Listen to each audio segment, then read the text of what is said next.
அமீரக பாதுகாப்பு அமைச்சகம் நேத்து போர் பாதிப்புகள் குறித்த புதிய புள்ளி விவரங்களை வெளியிட்டிருக்காங்க. அதுபடி என்ன விஷயங்கள்லாம் இருக்குன்னா, நேத்து மட்டும் எவ்வளவு தாக்குதல் நடந்துச்சு?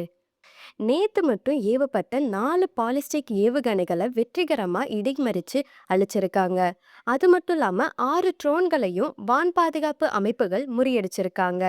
தாக்குதல் தொடங்கிய 16 நாட்கள்ல அமீரக ராணுவம் முறியடித்த மொத்த அச்சுறுத்தல்கள்: பாலிஸ்டிக் ஏவுகணைகள் 298, குரூஸ் ஏவுகணைகள் 15, ட்ரோன்கள் 1606.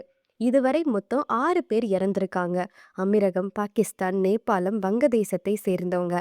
அது மட்டும் இல்லாமல் Emirati, Egypt, Sudan, Ethiopian, Philippines, Pakistan, ஈரானிய, இந்திய, பங்களாதேசம், Ilangai, Azerbaijan, Yemen, Uganda, Eritrean, Lebanon, Afghan, Bahrain, Comorian, துருக்கி, ஈராக், நேபாளம், நைஜீரியா, ஓமானி, ஜோர்டானியன், பாலஸ்தீனம், கானா, இந்தோனேஷியா மற்றும் ஸ்வீடிஷ் இந்த நாடுகளை சேர்ந்த 142 பேருக்கு இதுவரை காயங்கள் ஏற்பட்டிருக்கு.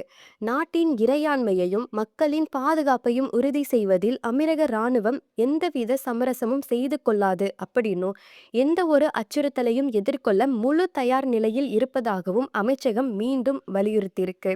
தலைநகர் அபுதாபி மற்றும் துபாயில் அவ்வப்போது கேட்கும் உரத்த சத்தம் பாதுகாப்பு படை ஏவுகணைகளை வானிலேயே அழிப்பதால் ஏற்படுவதான். எனவே பதற்றம் அடையாமல் பாதுகாப்பான இடங்களில் தங்கியிருக்கவும். மேலும் இது போன்ற லேட்டஸ்ட் ஐக்கிய அரபு அமீரக செய்திகளுக்கு நம்ம கலீஜ் தமிழ் சேனலை சப்ஸ்கிரைப் பண்ணுங்க.